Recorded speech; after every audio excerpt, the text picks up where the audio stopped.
आई हुई संगत नूं बहुत आदर माण ते सत्कार नाल आओ फतेह दी सांझ पाईए। वाहिगुरू जी का खालसा वाहिगुरू जी की फतेह। कुछ दो चार गल्लां ही करनियां सी क्योंकि मैनू बाई सवाल कर रहे सी। मैं सोचा भी संगत दे रूबरू होके दो चार गल्लां कीतियां जाण। एक तां कल विधान सभा च सरकार ने जिहड़ी नवीं गल आपां ओह करदे आं, सरकार ने नवें बिल पास किए या मते पगाए आपां पंजाबी च कह लईए ते ओह राजपाल नूं देते ते कांग्रेस दे विधायक आके ओह विक्टरी साइन दिखा रहे आ या पटाके चला रहे आ जिवें असीं पता नहीं किड्डी क वड्डी जित लई। ते कई किसान जथेबंदियां दा हजे मैनूं पूर्ण तौर ते तां पता नहीं, पर कईयां ने उन्हां नूं वधाइयां भी दित्तियां भी असीं आह देखो बहुत वड्डी जित लई आ। मैं दो क गल्लां यही कहना चाहना भी साडे नाल आईं हुंदा आ ते ओही फेर चल रहा। वो किवें चल रहा इस गल नूं समझिए। जिहड़े बिल हजे तक मैं पूर्ण तौर ते पढ़े नहीं, वो पढ़ूंगा अज, पर जिहड़े बिल उन्होंने पेश कीते आ उहदे च दो तीन गल्लां भी। एक तां जे MSP तो घट खरीद होऊगी तो उन्होंने 3 साल की सज़ा दी जाऊगी। हुण MSP देनी आ सेंटर ने, पंजाब सरकार कोले तां MSP देण वास्ते या फसलां खरीदण वास्ते कोई फंड ही नहीं हुंदा, कदे कोई प्रोविजन ही नहीं हुंदी इस गल दी। MSP देनी है सेंटर ने, कानून साडे ते सेंटर थोप रहा। कल नूं सेंटर सरकार दे उल्ट जिहड़े कानून पंजाब ने बनाए आ, सेंटर सरकार कहू मेरे कोले तां पैसे ही है नहीं, मैं खरीद नहीं कर सकती ते मेरे कोले MSP दी कोई प्रोविजन नहीं है। जे सेंटर सरकार ने फसल ही नहीं खरीदी, जे सेंटर सरकार ने MSP ते सानू जिहड़े फंड पंजाब कोले किसानां कोले ओह दित्ता ही नहीं, तां फिर ये किते ना किते इस गल दा बड़ा वड्डा जे असीं असल च गल नूं समझीए तां कॉन्फ्लिक्ट आ सेंटर ते स्टेट दा।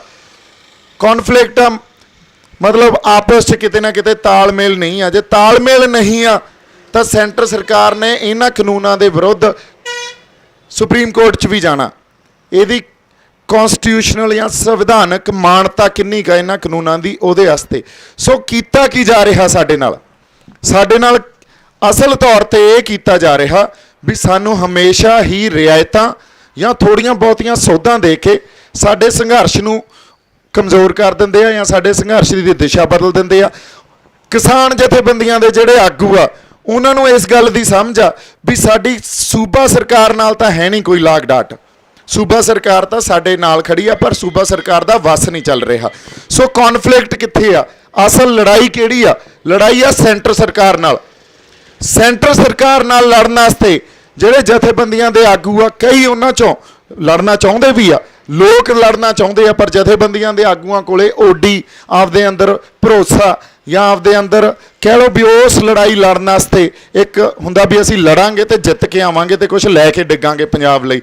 क्यों लैके? क्योंकि असीं जिथे आके खड़ गए आ, पंजाब जिथे आके खड़ गए आ, इस देश दा कोई भी सूबा जिथे आके खड़ गया, इत्थे सूबे सरकार कोले आपदे कानून बनाउण दा, आपदियां पॉलिसी घड़न दा या किसानी दे रिलेटेड फसलों के मुल तय करन दा कोई हक ही नहीं आ। सारा हक ही केंद्र कोले आ। जदों केंद्र कोले हक आ तो केंद्र तो सानू पहला ही नहीं दे रहा, असीं आपदे कानून बना के की कर लांगे? फिर सानू जो लड़ना चाहिदा वो लड़ना चाहिदा खुद मुख्तियारी लई। साडे फैसले असीं आप कर सकीए। खुद मुख्तियारी का मतलब ही यह है भी जे साडी किसानी दे फैसले आ तो पंजाब दे किसान या घट्टो घट्ट पंजाब सरकार तो कर सके ना, सेंटर किवें कर सकदी आ? सो लड़ाई इत्थे आ, जड़ उत्थे पई आ। जदों तक असीं उस खुद मुख्तियारी की गल नहीं करांगे भी साडी फसलां दे रेट असीं तय करिए ते पंजाब सरकार सानू कोई स्पैशल फंड क्रिएट करके या पंजाब सरकार आपदियां कोऑपरेटिव मॉडल या क्रिएट करके या उन्होंने बना के साड़ी हेल्प नहीं करती, असीं बच नहीं सकते। पंजाब सरकार नूं या तो उस MSP की प्रोविजन लई फंड क्रिएट करना चाहिए। फंड इन्हां कोले है नहीं, फंड यह लैंदे आ सेंटर तो। तुसीं ये देख लो आ पिछे जे GST का रौला पिया सी, 800 करोड़ मंगी जांदे सी, उन्होंने नहीं दिता। अगले तो तुहाडे हत्थ अड़ाउंदे आ। हुण कैप्टन सरकार या कैप्टन साहब कहण भी मैं अस्तीफा जेब च लई फिरदा, उन्होंने कोई फर्क ही नहीं पैंदा। ਸੋ ਲੜਾਈ ਤਾਂ ਦਿੱਲੀ ਨਾਲ ਲੜ ਰਹੇ ਹਾਂ, ਅਸੀਂ ਕਿੱਦਾਂ ਦੀ ਕਹਿ ਰਹੇ ਹਾਂ ਇਹ ਗੱਲ, ਲੜਾਈ ਦਿੱਲੀ ਨਾਲ ਆ। ਦਿੱਲੀ ਸਾਡੀ ਕਦੇ ਸਕੀ ਨਹੀਂ ਹੋ ਸਕਦੀ। ਸਾਨੂੰ ਮੰਗਾਂ ਤੇ ਹੀ ਰੱਖਿਆ ਉਹਨਾਂ ਨੇ, ਮੰਗਾਂ ਤੋਂ ਜੇ ਮੰਗਾਂ ਦੇਤੀਆਂ ਉਹਨਾਂ ਨੂੰ ਪਤਾ ਕੱਲ ਨੂੰ ਇਹ ਹੱਕਾਂ ਦੀ ਗੱਲ ਕਰਨਗੇ, ਸਾਨੂੰ ਹੱਕਾਂ ਤੇ ਜਾਣ ਹੀ ਨਹੀਂ ਦਿੱਤਾ। ਅਗਲੀ ਗੱਲ ਜਿਹੜੀ ਸਾਡੀ ਸਮਝਣ ਵਾਲੀ ਆ, ਹੁਣ ਬਿੱਲਾਂ 'ਚ ਜਿਹੜੀ ਪ੍ਰੋਵੀਜ਼ਨ ਹੋਣੀ ਚਾਹੀਦੀ ਸੀ, ਜਿਹੜਾ ਮੰਡੀ ਬੋਰਡ ਕੋਲੇ ਪੈਸਾ ਆਉਂਦਾ ਸੀ, ਕੋਈ 2-4 ਹਜ਼ਾਰ ਕਰੋੜ ਪੈਸਾ ਆਉਂਦਾ ਸੀ, ਉਹ ਸਾਡੇ ਪਿੰਡਾਂ ਦੀਆਂ ਸੜਕਾਂ ਤੇ ਗਲੀਆਂ ਤੇ ਨਾਲੀਆਂ ਤੇ ਲੱਗਦਾ ਸੀ, ਉਹ ਕਿੱਥੋਂ ਆਊਗਾ? ਇਹਨਾਂ ਬਿੱਲਾਂ 'ਚ ਉਹਦੀ ਕੋਈ ਪ੍ਰੋਵੀਜ਼ਨ ਨਹੀਂ। ਜਦੋਂ ਮੰਡੀਕਰਨ ਨਹੀਂ ਰਿਹਾ ਉਹ ਪੈਸਾ ਕਿੱਥੋਂ ਆਊਗਾ? ਪੈਸਾ ਉਹ ਸਾਡੀਆਂ ਜੇਬਾਂ 'ਚੋਂ ਹੀ ਜਾਣਾ। ਸਾਡੇ ਜਿਹੜੇ ਟੈਕਸ ਲੱਗ ਰਹੇ ਅੱਜ ਕੱਲ੍ਹ ਉਹਨਾਂ ਟੈਕਸਾਂ 'ਚ ਵਾਧਾ ਹੋਣਾ, ਜਾਂ ਕੋਈ ਮਲਟੀਪਲ ਟੈਕਸੇਸ਼ਨ ਰਜੀਮ ਇਹਨੂੰ ਕਹਿੰਦੇ ਆ, ਵੀ ਵੱਖਰੇ ਵੱਖਰੇ ਟੈਕਸ ਲਾ ਦਿੱਤੇ ਜਾਣ ਤੇ ਉਹ ਸਾਡੀਆਂ ਜੇਬਾਂ 'ਚੋਂ ਹੀ ਜਾਣਾ। ਸੋ ਘੁਮਾ ਫਰਾ ਕੇ ਇਹਨਾਂ ਨੇ ਉਹ ਚਾਕੂ ਖਰਬੂਜੇ ਤੇ ਡਿੱਗੇ, ਜਾਂ ਖਰਬੂਜਾ ਚਾਕੂ ਤੇ ਕੱਟਣਾ ਖਰਬੂਜੇ ਨਹੀਂ ਆ, ਕੱਟਣਾ ਅਸੀਂ ਆ। ਜਦੋਂ ਤੱਕ ਅਸੀਂ ਆਪਦੀ ਖੁਦਮੁਖਤਿਆਰੀ ਲਈ ਨਹੀਂ ਲੜਦੇ, ਜਦੋਂ ਤੱਕ ਹੁਣ ਅੰਗਰੇਜ਼ੀ 'ਚ ਇਹਨੂੰ ਕਹਿੰਦੇ ਆ ਸੈਂਟਰ ਸਟੇਟ ਰਿਲੇਸ਼ਨਸ਼ਿਪ, ਜਦੋਂ ਤੱਕ ਸੈਂਟਰ ਸਟੇਟ ਰਿਲੇਸ਼ਨਸ਼ਿਪ ਨੂੰ ਰੀਡਿਫਾਈਨ ਨਹੀਂ ਕਰਦੇ, ਜੇ ਉਦੋਂ ਤੱਕ ਅਸੀਂ ਕਹੀਏ ਕਿਸਾਨੀ ਦਾ ਭਲਾ ਹੋ ਜੂ, ਜਾਂ ਸਾਡੇ ਆਹ ਪੁਲਿਸ ਵਾਲੇ ਬਾਈ ਬੈਠੇ ਆ ਇੱਥੇ ਇਹਨਾਂ ਦਾ ਭਲਾ ਹੋ ਜੂ, ਜਾਂ ਅਸੀਂ ਕਹੀਏ ਵੀ ਸਾਡੀ ਸਿੱਖਿਆ ਦਾ ਭਲਾ ਹੋ ਜੂ, ਅਸੀਂ ਜੋ ਸਕੂਲਾਂ ਕਾਲਜਾਂ 'ਚ ਪੜ੍ਹਾਉਣੇ ਆ, ਜਾਂ ਪੰਜਾਬ ਕੋਈ ਆਪਦੀ ਪਾਲਿਸੀ ਘੜ ਲੂਗਾ, ਜਾਂ ਸਾਡੇ ਨਸ਼ਿਆਂ 'ਚ ਕੁਛ ਸੋਧ ਹੋ ਜੂਗੀ ਵੀ ਇੱਥੇ ਨਸ਼ੇ ਖਤਮ ਹੋ ਜਾਣਗੇ, ਜਾਂ ਪ੍ਰਵਾਸ ਰੁਕ ਜੂਗਾ, ਜਾਂ ਹੋਰ ਬੇਰੁਜ਼ਗਾਰੀ ਖਤਮ ਹੋ ਜੂਗੀ, ਇਹ ਹੋ ਹੀ ਨਹੀਂ ਸਕਦਾ। ਸੋ ਐਡਾ ਵੱਡਾ ਅੰਦੋਲਨ, ਲੋਕ ਨਾਲ ਖੜੇ ਆ, ਤੁਸੀਂ ਪੰਜਾਬ ਦੀ ਹੱਦ ਤੇ ਆ ਕੇ ਬੈਠੇ ਹੋ ਜਿੱਥੇ ਸਾਡੇ ਹੱਕ, ਜਿਹੜੇ ਫੰਡਾਮੈਂਟਲ ਰਾਈਟਸ ਆ, ਜਿਹੜੇ ਮੂਲ ਅਧਿਕਾਰ ਆ ਸਾਡੇ, ਉਹ ਮੁੱਕ ਜਾਂਦੇ ਆ, ਇੱਥੇ ਆ ਕੇ ਮੁੱਕ ਜਾਂਦੇ ਆ। ਇਦੋਂ ਬਾਅਦ ਲੋ ਹਰਿਆਣੇ ਵਾਲੇ ਸਾਨੂੰ 2 ਮੈਨੂੰ ਲੱਗਦਾ ਕਿਲੋਮੀਟਰ ਨਹੀਂ ਟੱਪਣ ਦਿੰਦੇ। ਸੋ ਇੱਥੇ ਆ ਕੇ ਜੇ ਤੁਸੀਂ ਬੈਠੇ ਹੋ, ਮਤਲਬ ਕੋਈ ਜਜ਼ਬਾ ਹੀ ਲੈ ਕੇ ਆਏ ਹੋ ਨਾ। ਬਾਕੀ ਧਰਨਿਆਂ 'ਚ, ਮੋਰਚਿਆਂ 'ਚ, ਜਿੱਥੇ ਜਿੱਥੇ ਟੋਲ ਪਲਾਜ਼ਿਆਂ ਤੇ, ਜਿੱਥੇ ਜਿੱਥੇ ਪੈਟਰੋਲ ਪੰਪਾਂ ਦਾ ਘਿਰਾਅ ਕੀਤਾ ਹੋਇਆ, ਉਹਨਾਂ 'ਚ ਵੀ ਉਹ ਜਜ਼ਬਾ ਹੀ ਆ। ਸੋ ਚਾਹੀਦਾ ਕੀ ਆ? ਚਾਹੀਦਾ ਇਹ ਆ ਵੀ ਆਗੂ ਜਿਹੜੇ ਕਿਸਾਨ ਜਥੇਬੰਦੀਆਂ ਦੇ ਆ, ਜਾਂ ਅਸੀਂ ਸਾਰੇ ਮਿਲ ਕੇ ਅਸੀਂ ਦਿੱਲੀ ਸਰਕਾਰ ਨਾਲ ਲੜੀਏ, ਤੇ ਪੰਜਾਬ ਸਰਕਾਰ ਸਾਡੀ ਇਸ 'ਚ ਫੁੱਲ ਹਮਾਇਤ ਦੇਵੇ ਵੀ ਅਸੀਂ ਲੜਨਾ ਤੇ ਆਪਦੇ ਹੱਕ ਲੈਣੇ ਆ। ਜੇ ਪੰਜਾਬ ਸਰਕਾਰ ਨਾਲ ਖੜੀ ਹੋ ਜਾਂਦੀ ਆ ਅੱਜ, ਤਾਂ ਪੰਜਾਬ ਦਾ ਹਰ ਬਾਸ਼ਿੰਦਾ, ਹਜੇ ਸ਼ਹਿਰੀ ਵਰਗ ਉਸ ਤਰ੍ਹਾਂ ਨਹੀਂ ਉੱਠਿਆ ਸਾਡੇ ਨਾਲ। ਸਾਨੂੰ ਪਤਾ ਇਹ ਪਿੰਡਾਂ 'ਚ ਜ਼ਿਆਦਾ ਹੁੰਗਾਰਾ ਮਿਲ ਰਿਹਾ ਹੈ ਇਸ ਸਟਰਗਲ ਨੂੰ, ਸ਼ਹਿਰਾਂ 'ਚ ਓਡਾ ਜ਼ਿਆਦਾ ਹੁੰਗਾਰਾ ਨਹੀਂ ਮਿਲ ਰਿਹਾ। ਜਦੋਂ ਤੱਕ ਸਰਕਾਰ ਪੰਜਾਬ ਦੇ ਰਹਿੰਦੇ ਸ਼ਹਿਰੀਆਂ ਨੂੰ ਇਹ ਗੱਲ ਨਹੀਂ ਕਹਿੰਦੀ ਵੀ ਸਾਡੇ ਨਾਲ ਤੁਰੋ, ਅਸੀਂ ਖੁਦਮੁਖਤਿਆਰੀ ਕੁਛ ਹੱਦ ਤੱਕ ਹੀ ਲੈ ਲਈਏ। ਮੈਂ ਇਹ ਨਹੀਂ ਕਹਿੰਦਾ ਜਮਾਂ ਹੀ ਖੁਦਮੁਖਤਿਆਰੀ ਹਰ ਖਿੱਤੇ 'ਚ ਸਾਡੇ ਕੋਲੇ ਖੁਦਮੁਖਤਿਆਰੀ ਹੋਵੇ, ਚਲੋ ਉਹ ਇੱਕ ਲੰਬੀ ਸਟਰਗਲ ਆ। ਦੇਖੋ ਇੱਕ ਗੱਲ ਹੋਰ ਸਮਝਣ ਦੀ ਜ਼ਰੂਰਤ ਆ, ਜਿਹੜੀ ਲੜਾਈ ਆਪਾਂ ਲੜ ਰਹੇ ਹਾਂ ਇਹ ਪੋਲੀਟੀਕਲ ਸਟਰਗਲ ਆ, ਇਹ ਰਾਜਸੀ ਸਟਰਗਲ ਆ। ਜੇ ਇਸ ਗੱਲ ਨੂੰ, ਬੇਸਿਕ ਗੱਲ ਨੂੰ ਨਹੀਂ ਸਮਝਦੇ ਵੀ ਇਹ ਰਾਜਸੀ ਸਟਰਗਲ ਆ, ਤਾਂ ਅਸੀਂ ਫਿਰ ਲੜਾਈ ਨੂੰ ਹੀ ਨਹੀਂ ਸਮਝ ਪਾ ਰਹੇ। ਜੇ ਅਸੀਂ ਇਹ ਸਮਝਦੇ ਹਾਂ ਵੀ ਇਹ ਕਿਸਾਨੀ ਦਾ ਮਸਲਾ ਜਾਂ MSP ਤੱਕ ਹੀ ਅਸੀਂ ਲਿਮਿਟਡ ਆ, MSP ਤਾਂ ਸਾਡੇ ਕੋਲੇ ਪਹਿਲਾਂ ਵੀ ਹੁੰਦੀ ਸੀ, ਪਰ ਖੁਦਕੁਸ਼ੀਆਂ ਉਸੇ MSP ਨੇ ਹੀ ਦਿੱਤੀਆਂ ਨਾ, ਕਰਜ਼ੇ ਉਸ MSP ਨੇ ਹੀ ਦਿੱਤੇ ਆ ਨਾ। ਸਾਡਾ ਕਿਸਾਨਾਂ ਦਾ ਜੋ ਅੱਜ ਹਾਲ ਆ ਪਿੰਡਾਂ 'ਚ ਜਾ ਕੇ ਦੇਖ ਲਈਏ, ਉਸੇ MSP ਨੇ ਹੀ ਸਾਨੂੰ ਦਿੱਤਾ। ਸੋ 73 ਸਾਲਾਂ 'ਚ ਹਜੇ ਤੱਕ ਅਸੀਂ ਕੋਈ ਖੇਤੀਬਾੜੀ ਦਾ ਮਾਡਲ ਜਿਹੜਾ ਕਿਸਾਨਾਂ ਲਈ, ਮਜ਼ਦੂਰਾਂ ਲਈ ਲਾਹੇਵੰਦ ਹੋਵੇ, ਚੰਗਾ ਹੋਵੇ, ਉਹ ਹਜੇ ਲੈ ਹੀ ਨਹੀਂ ਸਕੇ। 73 ਸਾਲ ਹੋ ਗਏ, ਇੱਕ ਪੂਰੀ ਕਿਸਾਨਾਂ ਦੀ ਪੀੜ੍ਹੀ ਖਤਮ ਹੋ ਗਈ ਲੜਦੇ ਲੜਦੇ। ਮੁੜ ਕੇ ਜਿਹੜੇ ਆਗੂ ਆ ਸਾਡੇ ਬੈਠੇ ਜਥੇਬੰਦੀਆਂ ਦੇ, ਕਿਸਾਨ ਜਥੇਬੰਦੀਆਂ ਦੇ, ਇਹ ਲੜਦੇ ਲੜਦੇ ਬਿਰਧ ਹੋ ਗਏ। ਜੇ ਹਜੇ ਵੀ ਅਸੀਂ ਮੰਗਾਂ ਤੇ ਹੀ ਲੜਦੇ ਰਹਾਂਗੇ ਤਾਂ ਅਗਲੀ ਆਉਣ ਵਾਲੀ ਪੀੜ੍ਹੀ ਨੇ ਵੀ ਬਿਰਧ ਹੋ ਜਾਣਾ, ਤੇ ਅਸੀਂ ਮੰਗਾਂ ਤੇ ਹੀ ਰਹਿਣਾ ਜਾਂ ਰਿਆਇਤਾਂ ਤੇ ਹੀ ਰਹਿਣਾ। ਜਦੋਂ ਤੱਕ ਅਸੀਂ ਆਪਦੇ ਹੱਕਾਂ ਦੀ ਗੱਲ ਨਹੀਂ ਕਰਦੇ, ਜਦੋਂ ਤੱਕ ਪੰਜਾਬ ਸਰਕਾਰ ਇਹ ਗੱਲ ਨਹੀਂ ਸਮਝਦੀ ਵੀ ਸੈਂਟਰ, ਕੱਲ੍ਹ ਕੈਪਟਨ ਸਾਹਿਬ ਨੇ ਇਹ ਗੱਲ ਕਹੀ ਆਪ ਵੀ ਸਾਡੇ ਕੋਲੇ ਤਾਂ ਸਪੇਸ ਹੀ ਹੈ ਨਹੀਂ, ਸਾਡੇ ਕੋਲੇ, ਉਹਨਾਂ ਨੇ ਬਿਆਨ ਦਿੱਤਾ ਇਹ ਇੰਗਲਿਸ਼ ਟ੍ਰਿਬਿਊਨ ਨੂੰ ਜਾਂ ਹਿੰਦੁਸਤਾਨ ਟਾਈਮਜ਼ ਨੂੰ, ਵੀ ਸਾਡੇ ਕੋਲੇ ਤਾਂ ਕੁਛ ਜਗ੍ਹਾ ਹੀ ਹੈ ਨਹੀਂ ਜਿੱਥੇ ਅਸੀਂ ਸੈਂਟਰ ਸਟੇਟ ਰਿਲੇਸ਼ਨਸ਼ਿਪ 'ਚ ਉਹਨੂੰ ਰੀਡਿਫਾਈਨ ਕਰ ਸਕੀਏ, ਜਾਂ ਉਸ ਸੈਂਟਰ ਸਟੇਟ ਰਿਲੇਸ਼ਨਸ਼ਿਪ ਦੇ ਅੰਡਰ ਅਸੀਂ ਕੋਈ ਪੰਜਾਬ ਦੇ ਲਈ ਕੋਈ ਨਵੇਂ ਲਾਅ ਘੜ ਸਕੀਏ। ਤੁਸੀਂ ਦੇਖ ਲਓ ਕੱਲ੍ਹ ਬਿੱਲ ਪਾਸ ਕੀਤੇ ਆ, ਰਾਜਪਾਲ ਕੋਲੇ ਜਾਣੇ ਆ, ਰਾਜਪਾਲ ਵੀ BJP ਦਾ ਕੰਮ, ਪ੍ਰੈਜ਼ੀਡੈਂਟ ਕੋਲੇ ਜਾਣੇ ਆ, ਉਹ ਵੀ BJP ਦਾ, ਤੇ ਅੱਗੇ BJP ਵਾਲਿਆਂ ਨੇ ਸੈਂਟਰ 'ਚ ਚੈਲੰਜ ਵੀ ਕਰਨਾ। ਸੋ ਸਾਨੂੰ ਰੁੱਖ ਕਿਹੜਾ ਦਿੱਤਾ ਜਾ ਰਿਹਾ? ਜਦੋਂ ਸੰਘਰਸ਼ ਨੂੰ ਕਮਜ਼ੋਰ ਕਰਨਾ ਹੋਵੇ ਉਦੋਂ ਜਾਂ ਤਾਂ ਕਾਨੂੰਨੀ ਲੜਾਈ ਇੰਨੀ ਧੱਕ ਦਿਓ, ਜਾਂ ਇਹਨਾਂ ਦਾ ਟੀਚਾ ਜਿਹੜਾ ਮਿਥਿਆ ਹੋਇਆ ਉਹ ਤੋਂ ਭਟਕਾ ਦਿਓ। ਅਸੀਂ ਲੱਗੇ ਆ ਹੱਕਾਂ ਨੂੰ ਮੰਗਣ, ਅਸੀਂ ਆ ਬਿੱਲਾਂ ਦੀਆਂ ਸੋਧਾਂ ਤੇ ਰਹਿ ਜਾਾਂਗੇ। ਤੇ ਕਿਸਾਨ ਜਥੇਬੰਦੀਆਂ ਅੱਜ ਬੈਠੀਆਂ, ਕਿਉਂਕਿ ਉਹਨਾਂ ਨੂੰ ਵੀ ਪਤਾ ਵੀ ਸੈਂਟਰ ਨਾਲ ਕਿਵੇਂ ਲੜਾਂਗੇ, ਯਾਰ ਇਹ ਤਾਂ ਲੰਬੀ ਲੜਾਈ ਆ, ਪਰ ਲੜਨਾ ਤਾਂ ਪੈਣਾ ਹੀ ਆ ਨਾ।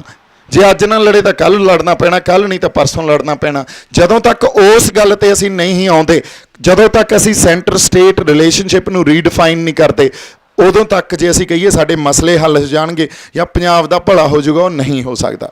ਹੁਣ ਮੇਰੇ ਤੇ ਇਹਨਾਂ ਦੀ ਆ ਕੇ ਸੂਈ ਕਿਉਂ ਅਟਕਦੀ ਆ ਵਾਰ-ਵਾਰ? ਕਿਉਂ ਕਹਿੰਦੇ ਆ ਇਹ ਤਾਂ ਫਲਾਨੀ ਏਜੰਸੀ ਦਾ ਬੰਦਾ, ਇਹ ਉਹਦਾ ਬੰਦਾ? ਕਿਉਂਕਿ ਇਹਨਾਂ ਨੂੰ ਪਤਾ ਅਸਲ ਗੱਲ ਆਪਾਂ ਕਰ ਰਹੇ ਆ, ਹੱਕਾਂ ਦੀ ਗੱਲ ਕਰ ਰਹੇ ਆ। ਉਨੀ ਇਹਨਾਂ 'ਚ ਜ਼ਰੂਰਤ ਨਹੀਂ ਆ ਵੀ ਅਸੀਂ ਲੜੀਏ, ਦਿੱਲੀ ਨੂੰ ਚੈਲੰਜ ਕਰੀਏ। ਹੁਣ ਅੱਜ ਇਸ ਕਰਕੇ ਹੋ ਸਕਦਾ ਮੈਂ ਪੰਜਾਬ ਸਰਕਾਰ ਦੀ ਅੱਖਾਂ 'ਚ ਵੀ ਰੜਕਾਂ ਹੁਣ, ਕਿਉਂਕਿ ਪੰਜਾਬ ਸਰਕਾਰ ਵੀ ਉਹ ਅਸਤੀਫੇ ਜੇਬ 'ਚ ਤਾਂ ਪਾਈ ਬੈਠੀ ਆ, ਪਰ ਅਸਲ ਗੱਲ ਤੇ ਉਹ ਵੀ ਨਹੀਂ ਆ ਰਹੇ ਵੀ ਅਸੀਂ ਲੜਦੇ ਆ, ਲੋਕਾਂ ਦੇ ਨਾਲ ਲੜਦੇ ਆ, ਲੋ ਪੋਲੀਟੀਕਲ ਸਟਰਗਲ ਕਰਦੇ ਆ। ਕਿਉਂਕਿ ਉਹਨਾਂ ਨੇ ਇੱਕ ਗੱਲ ਹੋਰ ਸਮਝਣ ਦੀ ਜ਼ਰੂਰਤ ਆ, ਬੜੀ ਮਾਨਸਿਕਤਾ ਇਹ ਸਾਡੇ ਜਿਹੜੇ ਆ MLA ਬਣੇ ਬੈਠੇ ਆ ਨਾ, ਉਹਨਾਂ 'ਚ ਉਹ MLA ਜਾਂ MP ਜਿਹੜੇ ਬਣਦੇ ਆ ਉਹ 5 ਸਾਲ ਆਉਂਦੇ ਆ ਤੇ ਉਹਨਾਂ ਨੂੰ ਇਹ ਪਤਾ ਵੀ 5 ਸਾਲਾਂ 'ਚ ਅਸੀਂ ਪੈਸੇ ਕਮਾਉਣੇ ਆ, ਹੋਰ ਉਹਨਾਂ ਨੂੰ ਕੱਖ ਦਾ ਨਹੀਂ ਕਿਸੇ ਨਾਲ ਕੋਈ ਵੀ ਸਾਡੇ ਨਾਲ ਕੋਈ ਉਹਨਾਂ ਦੀ ਇਹ ਹੋਵੇ ਵੀ ਯਾਰ ਮੈਂ ਆਪਦੇ ਲੋਕਾਂ ਦਾ ਭਲਾ ਕਰਨਾ ਜਾਂ ਇੱਥੇ ਕਿਸਾਨਾਂ ਦਾ ਭਲਾ ਕਰਨਾ, ਮਜ਼ਦੂਰਾਂ ਦਾ ਭਲਾ ਕਰਨਾ। ਆਮ ਮੇਰੀ ਜਿਹੜਾ ਵਿਧਾਨ ਸਭਾ ਜਾਂ ਲੋਕ ਸਭਾ ਦੀ ਮੇਰੀ ਕੌਂਸਟੀਟੂਐਂਸੀ ਆ, ਉਹ ਉੱਥੇ ਮੈਂ ਭਲਾ ਕਰਨਾ, ਕੁਛ ਉੱਥੇ ਵਿਕਾਸ ਕਰਨਾ, ਇਹ ਉਹਨਾਂ ਦੀ ਕੋਈ ਕਿਸੇ ਤਰ੍ਹਾਂ ਦੀ ਸਮਝ ਹੀ ਨਹੀਂ ਹੁੰਦੀ। ਅੱਛਾ, ਉਹਨਾਂ ਨੇ ਦੀ ਜੋ ਪਾਰਟੀ ਨੇ ਫੈਸਲਾ ਜੋ ਲੈ ਲਿਆ, ਆ ਕੇ ਉਹ ਐਂ ਦਿਖਾਉਣਗੇ ਆਹ ਲਓ ਜੀ ਖੜ ਗਏ ਕਿਸਾਨਾਂ ਦੇ ਹੱਕ 'ਚ, ਖੜ ਗਏ ਮਜ਼ਦੂਰਾਂ ਦੇ ਹੱਕ 'ਚ। ਪਰ ਅਸਲ 'ਚ ਜੇ ਅਸੀਂ ਭੋਲੇ ਆ, ਅਸੀਂ ਗੱਲਾਂ ਨੂੰ ਸਮਝਦੇ ਹੀ ਨਹੀਂ ਪਿੱਛੇ ਗੱਲ ਕੀ ਪਈ ਆ। ਉਹਨਾਂ MLA MPਆਂ ਨੂੰ ਕੁਛ ਨਹੀਂ ਪਿਆ, ਉਹ ਸਾਡੇ ਕੋਲੇ ਆ ਕੇ ਧਰਨਿਆਂ 'ਚ ਮੋਰਚਿਆਂ 'ਚ ਨਹੀਂ ਬਹਿ ਸਕਦੇ। ਉਹ ਪੋਲੀਟੀਕਲ ਸਟਰਗਲ ਕਰਨ ਲਈ ਉਹਨਾਂ ਕੋਲੇ ਦਮ ਹੀ ਹੈ ਨਹੀਂ, ਉਹਨਾਂ ਨੇ ਉਹ ਜ਼ਿੰਦਗੀ ਨਹੀਂ ਦੇਖੀ। ਆਹ ਜ਼ਿੰਦਗੀ ਜਿਵੇਂ ਅਸੀਂ ਬੈਠੇ ਆ ਇੱਥੇ, ਉਹਨਾਂ ਨੇ ਇਹ ਜ਼ਿੰਦਗੀ ਜਿਉਣ ਲਈ ਉਹਨਾਂ ਕੋਲੇ ਅੰਦਰ ਕਿਸੇ ਤਰ੍ਹਾਂ ਦੀ ਕੋਈ ਆਪਾਂ ਕਹਿ ਲਈਏ ਵੀ ਐਡੀ ਭਾਵਨਾ ਹੋਵੇ ਜਾਂ ਇਹ ਜਜ਼ਬਾ ਹੋਵੇ, ਹੈ ਨਹੀਂ। ਉਹਨਾਂ ਨੇ ਪਾਵਰ ਇੰਜੋਏ ਕਰਨੀ ਹੁੰਦੀ ਆ 5 ਸਾਲ, ਮੁੜ ਕੇ ਫਿਰ ਅਗਲੇ 5 ਸਾਲ ਬਾਅਦ ਮੈਂ ਕਿਵੇਂ ਜਿੱਤਣਾ, ਇਹ ਚੀਜ਼ ਤੇ ਹੀ ਕੌਨਸਨਟ੍ਰੇਸ਼ਨ ਹੁੰਦੀ ਆ। ਹੁਣ ਪੰਜਾਬ ਨੂੰ ਜਾਗਣਾ ਪਊਗਾ, ਸਾਨੂੰ ਜਾਗਣਾ ਪਊਗਾ, ਸਾਨੂੰ ਆਪਦੇ ਹੱਕਾਂ ਲਈ ਲੜਨਾ ਪਊ। ਜੇ ਰਿਆਇਤਾਂ ਲਈ ਲੜਦੇ ਰਹੇ ਤਾਂ ਇਹਨਾਂ ਨੇ ਆ ਕੇ ਫਿਰ ਵਿਕਟਰੀ ਸਾਈਨ ਹੀ ਦਿਖਾਉਣੇ ਆ ਤੇ ਪ੍ਰੈਸ ਨੇ ਛਾਪ ਦੇਣੇ ਆ, ਦੇਖੋ ਜੀ ਪੰਜਾਬ ਸਰਕਾਰ ਖੜ ਗਈ ਸਾਡੇ ਹੱਕ 'ਚ। ਇਹ ਸਾਡਾ ਜਿਹੜਾ ਪ੍ਰੈਸ਼ਰ ਪਿਆ ਸੀ ਐਡਾ ਵੱਡਾ ਪੰਜਾਬ ਸਰਕਾਰ ਤੇ ਸੈਂਟਰ ਸਰਕਾਰ ਤੇ, ਸਾਨੂੰ ਸਾਡੇ ਹੱਕ ਮਿਲ ਰਹੀਆਂ, ਮੰਗਾਂ ਸਾਡੇ ਸੋਧਾਂ ਹੋ ਗਈਆਂ ਬਿੱਲਾਂ 'ਚ, ਇਹ ਕੁਛ ਨਹੀਂ ਆ। ਸਾਡੇ ਅੱਖਾਂ 'ਚ ਜਿਵੇਂ ਪੰਜਾਬੀ ਕਹਿੰਦੇ ਉਹਦਾ ਘੱਟਾ ਪਾਇਆ ਜਾ ਰਿਹਾ। ਸੋ ਜਦੋਂ ਤੱਕ ਅਸੀਂ ਇਹ ਅਸਲ ਗੱਲ ਨੂੰ ਨਹੀਂ ਸਮਝਦੇ, ਪੋਲੀਟੀਕਲ ਸਟਰਗਲ ਆ, ਪੋਲੀਟੀਕਲ ਲੜਾਈ ਆ, ਰਾਜਸੀ ਲੜਾਈ ਆ ਇਹ। ਤੇ ਰਾਜਸੀ ਲੜਾਈ ਜਿਹੜੀ ਸਾਡੀ ਆ ਉਹ ਖੁਦ ਮੁਖਤਿਆਰੀ ਦੀ ਆ, ਵੀ ਇੰਨੀ ਕੁ ਖੁਦ ਮੁਖਤਿਆਰੀ ਹੋਵੇ ਵੀ ਸਾਡੇ ਫਸਲਾਂ ਦੇ ਮੁੱਲ ਹੀ ਅਸੀਂ ਆਪ ਤੈਅ ਕਰ ਲਈਏ। ਉਦੋਂ ਬਾਅਦ ਖਰੀਦਣਾ ਨਹੀਂ ਖਰੀਦੋਗੇ, ਅਸੀਂ ਉਹਦੀਆਂ ਮੰਡੀਆਂ ਹੋਰ ਲੱਭ ਲਾਂਗੇ, ਉਹ ਤਾਂ ਕੋਈ ਵੱਡੀ ਗੱਲ ਨਹੀਂ। ਆਏ ਨਹੀਂ ਵੀ ਇਹ ਹੱਲ ਨਹੀਂ ਹੋ ਸਕਦੇ, ਹੱਲ ਸਾਰੇ ਪਏ ਆ। ਪਰ ਜਦੋਂ ਤੱਕ ਇਹ ਸਮਝਣਗੇ ਨਹੀਂ ਜਾਂ ਸਮਝ ਕੇ ਵੀ ਸਾਨੂੰ ਅਸਲ ਗੱਲ ਤੇ ਨਹੀਂ ਲੈ ਕੇ ਆਉਣਗੇ, ਉਦੋਂ ਤੱਕ ਸਾਡਾ ਭਲਾ ਨਹੀਂ ਹੋਊਗਾ। ਆਪਾਂ ਇਸੇ ਕਰਕੇ ਸਿਰ ਜੋੜ ਕੇ ਬੈਠੇ ਆ। ਸੋ ਮੋਰਚੇ ਦਾ ਜਿਹੜਾ ਮਕਸਦ ਆ ਬਾਈ ਜੀ, ਉਹ ਇਹੀ ਆ ਵੀ ਅਸੀਂ ਇੱਕ ਤਾਂ ਲੋਕਾਂ ਨੂੰ ਜਾਗਰੂਕ ਕਰੀਏ ਆਪਦੇ ਹੱਕਾਂ ਲਈ, ਕਿਉਂਕਿ ਸਰਕਾਰਾਂ ਤੇ ਕਈ ਵਾਰੀ ਜਿਹੜੇ ਸਟਰਗਲ ਕਰ ਰਹੀ ਜਾਂ ਲੜਾਈ ਲੜਦੀਆਂ ਧਿਰ ਦੇ ਆਗੂ ਵੀ ਹੁੰਦੇ ਆ, ਉਹ ਵੀ ਗੱਲ ਨੂੰ ਸਮਝ ਕੇ ਅਸਲ ਗੱਲ ਨੂੰ ਲੋਕਾਂ ਤੱਕ ਨਹੀਂ ਲੈ ਕੇ ਜਾਂਦੇ। ਐਟਲੀਸਟ ਲੋਕਾਂ ਨੂੰ ਦੱਸੀਏ ਤਾਂ ਸਹੀ, ਤੇ ਲੋਕ ਸਮਝ ਕੇ ਫਿਰ ਲੋਕ ਆਪ ਡਿਸਾਈਡ ਕਰਨ, ਸੰਗਤ ਡਿਸਾਈਡ ਕਰੇ ਵੀ ਅਸੀਂ ਲੜਨਾ ਕਿ ਨਹੀਂ ਲੜਨਾ। ਐਟਲੀਸਟ ਲੋਕਾਂ ਤੱਕ ਅਸਲ ਗੱਲ ਤਾਂ ਜਾਵੇ। ਜੇ ਅਸਲ ਗੱਲ ਹੀ ਨਹੀਂ ਜਾਂਦੀ ਲੋਕਾਂ ਤੱਕ, ਜੇ ਤੁਹਾਨੂੰ ਸਮਝ ਹੀ ਨਹੀਂ ਆਉਂਦੀ ਗੱਲ ਦੀ, ਤੁਹਾਨੂੰ ਆਪਦੀਆਂ ਮੰਗਾਂ ਬਾਰੇ ਨਹੀਂ ਪਤਾ, ਫਿਰ ਹੱਕਾਂ ਬਾਰੇ ਕਿੱਥੋਂ ਪਤਾ ਹੋਊ। ਸੋ ਇੰਨੀਆਂ ਕੁ ਗੱਲਾਂ ਮੈਂ ਕਰਨੀਆਂ ਸੀ ਜੀ। ਮੈਂ ਚੰਡੀਗੜ੍ਹ ਚੱਲਿਆ, 4:30 ਤਾਈਂ ਵਾਪਸ ਆ ਜਾਊਂਗਾ। ਆਪਾਂ ਫਿਰ ਬੈਠ ਕੇ ਆਪਸ 'ਚ ਗੱਲਾਂ ਕਰਾਂਗੇ, ਕੋਈ ਸਵਾਲ ਜਵਾਬ ਹੋਏ ਉਹ ਵੀ ਕਰਾਂਗੇ। ਮੇਰੇ ਵੱਲੋਂ ਬਹੁਤ ਸਾਰਾ ਪਿਆਰ ਤੇ ਸਤਿਕਾਰ। ਵਾਹਿਗੁਰੂ ਜੀ ਕਾ ਖਾਲਸਾ, ਵਾਹਿਗੁਰੂ ਜੀ ਕੀ ਫਤਿਹ।